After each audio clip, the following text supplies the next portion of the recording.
জামাত ইসলাম 1971 সালে সরাসরি এদেশের মুক্তিযোদ্ধাদেরকে হত্যা করেছে। জামাত ইসলাম এদেশের সরাসরি মুক্তিযুদ্ধের বিরোধিতা করেছে।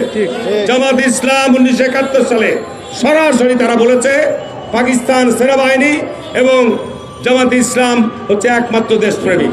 এটি ছিল তাদের 71-এর স্লোগান। কি ঠিক না বেঠিক বলছি ভাই? ঠিক তারপরেই দেখেন, আমরা যখন শহীদ রাষ্ট্রপতি জিয়া রহমান বহুদলীয় গণতন্ত্র প্রবর্তন করলেন, এরশাদ সাহেব রাতের অন্ধকারে ক্ষমতা দখল করলেন, আমরা রাস্তায় আন্দোলন করছি।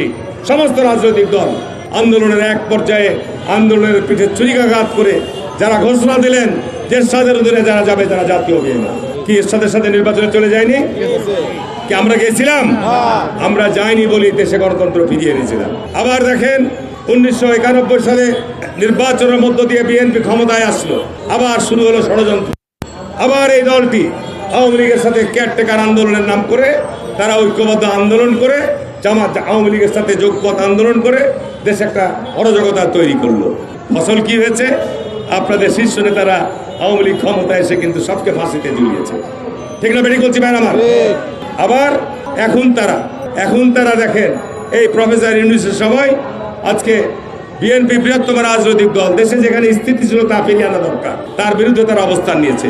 আমি জামাত ইসলামের কাছে প্রশ্ন রাখতে চাই যে আপনারা স্থানীয় নির্বাচন আগে যাচ্ছেন কেন? স্থানীয় নির্বাচন দিলে কি আপনাদের সুবিধা হবে?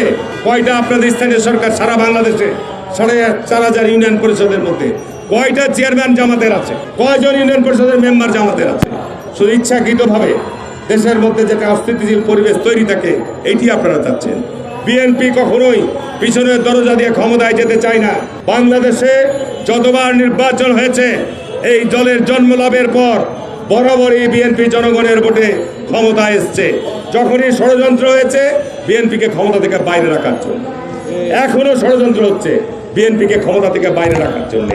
পারবেন না। আজকে অন্তর্বর্তীকালীন সরকারকে স্পষ্ট বলতে চাই, যদি ষড়যন্ত্র চক্রান্ত নামেন, আমরা যদি রাস্তায় নামি 24 ঘন্টাও ক্ষমতায় থাকতে পারবেন না। আমরা দেশকে ভালোবাসি, আমরা দেশকে গড়তে চাই।